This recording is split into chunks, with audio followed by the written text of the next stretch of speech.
السلام علیکم ورحمۃ اللہ تعالی وبرکاتہ۔ نحمده ونصلي ونسلم على رسوله الكريم اما بعد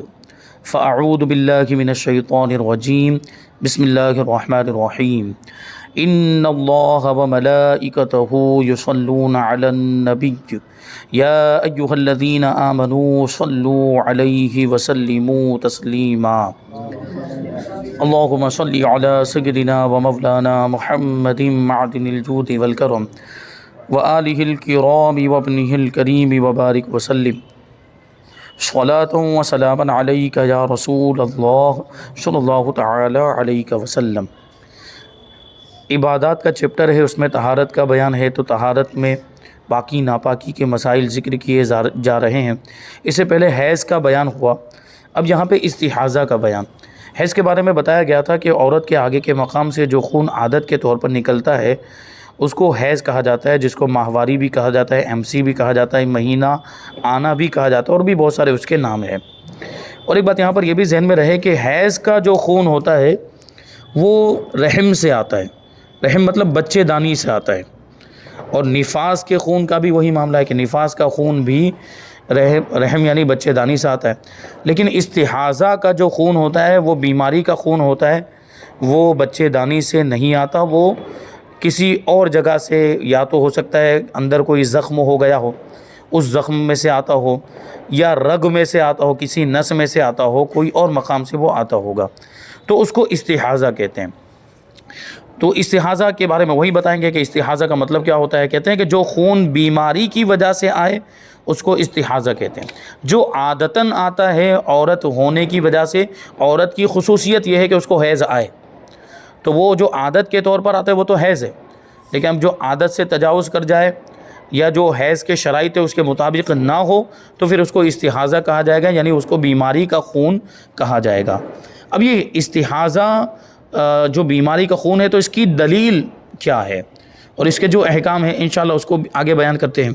کہتے ہیں ام المؤمنین حضرت سیدتنا ام سلمہ رضی اللہ تعالی عنہا سے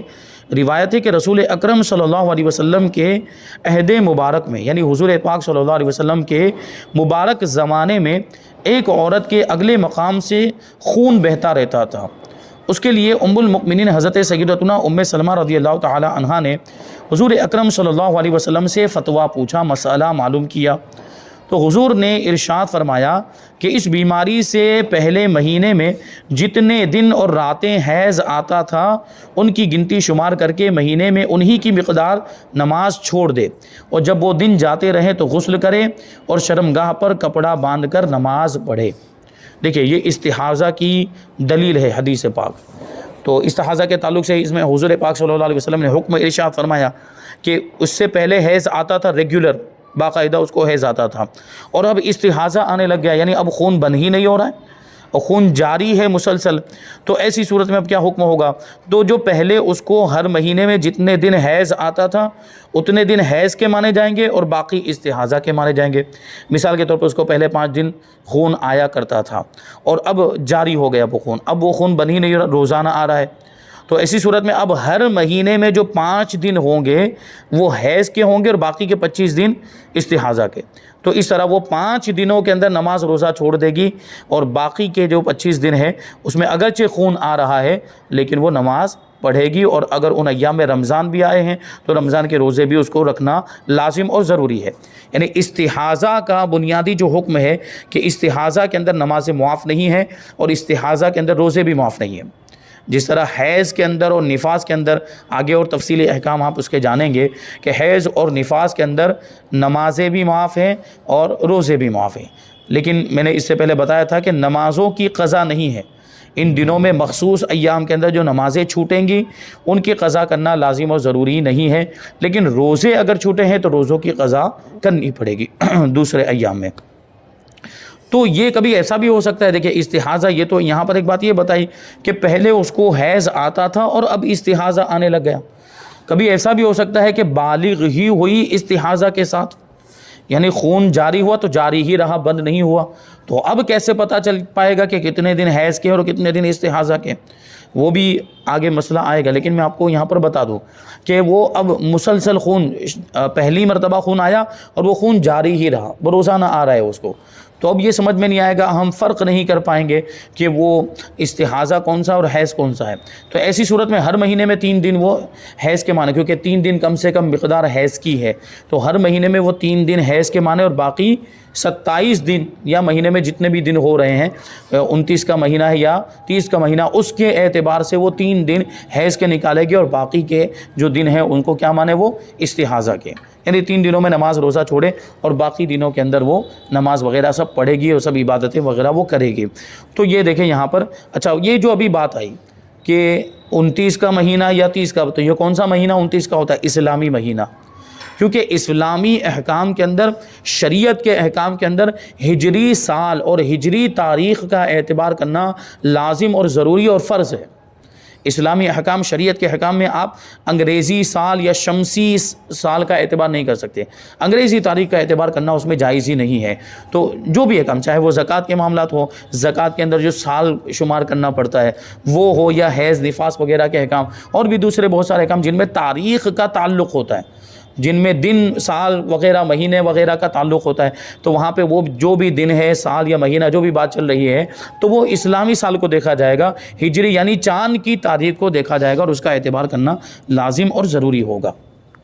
تو یہ استحاضہ کی دلیل کے طور پر حدیث پاک کو یہاں پر پیش کیا۔ اور ایک تو حدیث پاک یہاں تک بھی ہے کہ ایک صحابیہ حضور پاک صلی اللہ علیہ وسلم کی بارگاہ میں حاضر ہوئی۔ دیکھیں وہ صحابہ اور صحابیات، ان کا کتنا احسان ہے امت پر،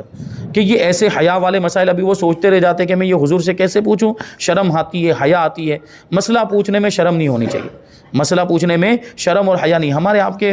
اور بھائیوں کے معاملات یہ ہو گئے، مسلمان بھائیوں کے معاملات، کہ مسائل، اس طرح کے مسائل پوچھنے میں ان کو شرم آتی ہے، اور گناہوں کے کام کرنے میں ان کو شرم نہیں آتی۔ گناہوں کے کام میں شرم آنی چاہیے، اس میں شرم نہیں آتی، وہ سب سے بڑے بے حیائی کے کام ہیں، اس میں تو اور زیادہ حیا ہونی چاہیے گناہوں کے کام میں۔ اور مسئلہ پوچھنا ہوتا ہے ان کو شرم آتی ہے، جبکہ مسئلہ پوچھنے میں شرم نہیں آنی چاہیے۔ مسئلہ ہم کیوں پوچھ رہے ہیں؟ مسئلہ اس لیے پوچھیں گے تاکہ ہم صحیح عمل کر سکیں، شریعت کے مطابق عمل کر سکیں، مسئلہ اس لیے پوچھا جائے۔ تو اب چاہے وہ نماز کا مسئلہ ہو، چاہے وہ روزے کا مسئلہ ہو، یا تجارت کاروبار کا مسئلہ ہو، یا یہ اس طرح کے پرسنل مسائل ہوں، حیض و نفاس وغیرہ کے، پاکی ناپاکی کے جو بھی مسائل ہیں، میاں بیوی کے آپس کے معاملات کے بھی کچھ مسائل ہوں، تو وہ بھی ضرور پوچھیں، اور شریعت کے مطابق جو صحیح احکام جو بیان کیے گئے علماء سے معلوم کر کے ان کے مطابق عمل کرے، تاکہ ہمارا ہر عمل شریعت کے مطابق ہو، ہم گناہوں سے بچ سکیں، غلط کام سے بچ سکیں۔ تو وہ ایک صحابیہ حضور پاک صلی اللہ علیہ وسلم کی بارگاہ میں حاضر ہو اور وہ سوال پوچھا، تو اس میں غالباً ام المؤمنین حضرت عائشہ صدیقہ رضی اللہ تعالیٰ عنہ سے روایت، تو وہ صحابیہ پوچھنے لگی استحاضہ کے بارے میں کہ یا رسول اللہ مجھے خون آتا ہے اور بند نہیں ہوتا۔ تو ام المؤمنین کہتی ہیں کہ یہ تو ہم عورتوں کو رسوا کر دے گی، یعنی وہ سوال پوچھے جا رہی ہے یہ مخصوص مسئلے کے بارے میں۔ تو غالباً ام المؤمنین حضرت عائشہ صدیقہ ہی تھی، وہ جو پردے کے پیچھے سے سن رہی تھی، گھر کے اندر سے، حجرے کے اندر سے سن رہی تھی۔ تو انہوں نے یہ سوچا کہ یہ تو اتنا جو پردے والا مسئلہ، حیا والا مسئلہ ہے، وہ حضور سے پوچھ رہی، یا غالباً ام سلمہ ہی تھی، حضرت ام سلمہ رضی اللہ تعالیٰ عنہ، نام میں شبہ ہو رہا ہے۔ تو انہوں نے یہ کہا تھا کہ یہ تو ہم کو رسوا کر دیں گی، یعنی عورتوں کو رسوا کر کے ایسا مسئلہ پوچھ رہی ہیں۔ لیکن نہیں، انہوں نے پوچھا تو فائدہ ہوا، حکم معلوم ہوا، وہ سب کے لیے آسانی ہو گئی۔ اور انہوں نے عرض کیا کہ یا رسول اللہ مجھے خون آتا ہے تو بند نہیں ہوتا، تو حضور نے فرمایا کہ کپڑا رکھ لیا کرو۔ تو وہ کہتے ہیں کہ کپڑا رکھنے کے باوجود بھی خون نہیں رکتا، اس میں سے بھی ٹپکتا ہے۔ تو حضور پاک صلی اللہ علیہ وسلم نے ارشاد فرمایا کہ اگرچہ مصلی پر ٹپکتا رہے لیکن نماز نہیں چھوڑ سکتے، پھر بھی تم نماز پڑھتی رہو۔ یعنی ہر نماز ایک مرتبہ غسل کر لینا ہے، وہ حیض کے ایام کو جو شمار کرنا ہے، وہ حیض کے ایام کو شمار کرنے کے بعد وہ غسل کر لے، پھر وہ خون جو جاری رہتا بھی وہ معذور کا حکم بیان کریں گے۔ وہ خون اس کا بند ہی نہیں ہوتا، نماز کے وقت میں بھی بند نہیں ہوتا، یعنی اس کو اتنی بھی فرصت نہیں ملتی کہ وہ وضو کر کے فرض نماز ادا کر سکے، اتنی بھی فرصت نہیں ملتی، تو وہ معذور کے حکم میں ہو۔ تو اب وہ جب معذور کے حکم میں ہو گئی تو اب اس کے لیے حکم ہو کہ اگرچہ خون جاری ہے، وہ ہر نماز کے وقت میں ایک مرتبہ وضو کر لے گی، اور اسی وضو سے وہ جتنی چاہے نمازیں ادا کر سکتی ہے۔ اب اگرچہ خون نکلتا رہے اس سے اس کا وضو نہیں ٹوٹے گا۔ ہاں، نماز کا وقت نکل گیا، اب نماز کا وقت نکل جانے کی وجہ سے دوسری نماز کا وقت شروع ہو جائے تو خود بخود وہ اس کا وضو ٹوٹ جائے گا۔ اب دوسری نماز کا جب وقت شروع ہو گیا ہے تو اب اس کو ایک نیا وضو کرنا پڑے گا، اور اس نئے وضو کے ذریعے سے اب وہ باقی کی نماز ادا کرے گی، اب اگرچہ اس میں بھی خون آتا رہے۔ یہ معذور کا حکم۔ معذور دوسرے بھی ہوتے ہیں، یہ استحاضہ والی عورت بھی معذور ہو سکتی ہے، اور دوسری کچھ بیماریاں بھی ہوتی ہیں جن کی وجہ سے وضو بار بار ٹوٹ جاتا ہے، جیسے کسی کو پیشاب کے قطروں کی بیماری ہے اور وہ اس طرح مسلسل پیشاب کے قطرے آتے ہیں کہ اتنا بھی اس کو وقت نہیں ملتا پوری نماز کے وقت کے اندر کہ وہ فرض نماز ادا کر سکے، تو وہ بھی معذور ہے۔ یعنی ایک پورا وقت نماز کا ایسا گزر گیا کہ وہ عذر نے اس پورے وقت کو گھیر لیا، یعنی وہ پورے وقت کے اندر وہ عذر اس انداز میں پایا گیا کہ اس کو ایک فرض نماز ادا کرنے کا بھی موقع نہیں ملا۔ جیسے مثال کے طور پر عصر کی نماز کا وقت ابھی مثال کے طور پر 4:55 پہ شروع یا 5:10 پہ شروع ہوتا ہے، 5:10 پر عصر کی نماز کا وقت شروع ہوتا ہے اور 6:30 بجے مثال کے طور پر ختم ہوتا ہے۔ تو اس پورے وقت میں یعنی 5:10 سے لے کر 6:30 بجے تک، یہ اس پورے وقت کے اندر اس کو اتنا بھی ٹائم نہیں ملا، اتنی بھی فرصت نہیں ملی کہ وہ فرض نماز ادا کر سکے، تو اب وہ ہو گیا معذور۔ اب وہ اس کے لیے حکم معذور والا ہو گیا، معذور کا حکم اس کو وہ آگے بتائیں گے۔ اب یہ ایک وقت میں ایسا ہو گیا تو اس کا عذر ثابت ہو گیا۔ اب اگلے وقت میں دوسری نماز کا جو وقت آئے گا، جیسے یہ عصر کی نماز کی ہم نے بات کی، اب مغرب کی نماز کا وقت آیا۔ اب مغرب کی نماز کے وقت میں اگر یہ عذر ایک مرتبہ بھی پایا گیا تب بھی اب وہ معذور ہی ہے، یعنی اب اگرچہ اس کو فرصت مل رہی لیکن عذر اب بھی موجود ہے۔ اس کا مطلب یہ وہ جو اس کو پرابلم جو تھی وہ ابھی بھی موجود ہے، تو اس کا مطلب کہ اب بھی معذور ہے، یہاں تک کہ اب آگے ایک پورا وقت اس عذر سے خالی گزر جائے۔ جیسے عشاء کے وقت میں بھی وہ عذر پایا گیا، فجر کے وقت میں بھی وہ عذر پایا، لیکن ظہر کا جب وقت آیا دوسرے دن تو وہ ظہر کا پورا وقت جو تھا وہ عذر سے خالی گزر گیا۔ یعنی یہ جو پیشاب کے قطرے کی بیماری مثال کے طور پر، وہ ظہر کے وقت میں ایک بھی قطرہ نہیں آیا اس کو، تو اب اس کا عذر ختم ہو گیا۔ اس کا مطلب یہ ہوا اب اگر دوبارہ یہ معاملہ ہوتا ہے تو پھر دوبارہ سے پھر وہ ضروری ہوگا کہ ایک پورے وقت کو گھیرے، دوبارہ عذر کے ثابت ہونے کے لیے پھر سے اب وہ پورے وقت کو گھیرنا شرط ہوگا، اور پھر وہی حکم آگے کنٹینیو ہوتا چلا جائے گا۔ تو یہ استحاضہ بھی ایک عذر ہے، اور اسی طرح دوسری بیماریاں ہو سکتی ہیں، پیشاب کے قطرے کی بیماری ہے اور یا جو ہے کہ ہوا کے خارج ہونے کی بیماری، تو ان سب میں یہی احکام نافذ ہوں گے اور اسی کے مطابق ان کو بھی عمل کرنا ہے۔ تو استحاضہ کے احکام بیان کرتے ہیں۔ پہلا حکم ہے کہ استحاضہ میں نہ نماز معاف ہے نہ روزہ معاف ہے، نہ ایسی عورت سے صحبت حرام ہے۔ پہلے بتا دیا کہ حیض کی حالت میں صحبت حرام ہے، حیض کی حالت میں ہم بستری حرام ہے، لیکن استحاضہ کی حالت میں صحبت حرام نہیں ہے، کیونکہ یہ بیماری کا خون ہے، یہ حیض ہے ہی نہیں۔ وہ حکم جو ہے وہ حیض کا حکم ہے، استحاضہ کا وہ حکم نہیں ہے۔ دوسرا حکم مستحاضہ مطلب استحاضہ والی عورت، وہ کعبہ شریف میں اس کے لیے داخل ہونا یا کعبہ شریف کا طواف کرنا، وضو کر کے قرآن شریف کو ہاتھ لگانا اور اس کی تلاوت کرنا، یہ تمام امور اس کے لیے جائز ہیں۔ یعنی مستحاضہ عورت یہ نماز تو پڑھے گی، نماز تو فرض ہے، خانہ کعبہ میں داخل بھی ہو سکتی ہے، خانہ کعبہ کا طواف بھی کر سکتی ہے، وضو کر کے قرآن پاک کو چھو بھی سکتی ہے اور اس کی تلاوت بھی کر سکتی ہے، یہ سب چیزیں اس کے لیے جائز ہے۔ یہ کیوں بیان کر رہے ہیں؟ کیونکہ حیض والی عورت یہ سب نہیں کر سکتی، نفاس والی عورت یہ سب نہیں کر سکتی۔ ابھی آگے تفصیلی احکام آئیں گے کہ حیض اور نفاس والی عورت مسجد میں بھی داخل نہیں ہو سکتی، کیونکہ مسجد میں ناپاک آدمی کا داخل ہونا حرام ہے۔ جنوبی آدمی بھی، مرد بھی اگر ناپاک ہے، اس پر غسل فرض ہو چکا ہے، یا تو احتلام کی وجہ سے یا ہم بستری کی وجہ سے یا دوسری کسی وجہ سے انزال ہو گیا تھا، تو اب وہ مسجد جب تک غسل نہیں کر لیتا وہاں تک مسجد میں داخل نہیں ہو سکتا، اس کے لیے حرام ہے، جائز نہیں ہے۔ اسی طرح حیض و نفاس والی عورت مسجد میں داخل نہیں ہو سکتی، تو مسجد حرام بھی تو مسجد ہے۔ اب خانہ کعبہ کا جو طواف ہوتا ہے وہ بھی مسجد ہی کا حصہ ہے، تو وہاں حیض و نفاس والی عورت نہیں جا سکتی، اس کو اجازت نہیں ہے، حرام ہے اس کے لیے۔ لیکن استحاضہ والی عورت جا سکتی ہے، خانہ کعبہ میں داخل بھی ہو سکتی ہے، خانہ کعبہ کا طواف بھی کر سکتی ہے اور قرآن مجید کی تلاوت بھی کر سکتی ہے، کہ جبکہ ناپاک لوگوں کے لیے حکم ہے کہ وہ قرآن مجید کو چھو نہیں سکتے۔ حیض و نفاس والی عورت بھی قرآن مجید کو چھو بھی نہیں سکتی اور اس کی تلاوت بھی نہیں کر سکتی قرآن مجید کی، لیکن استحاضہ والی عورت تلاوت بھی کر سکتی ہے اور وضو کرنے کے بعد قرآن مجید کو چھو بھی سکتی ہے۔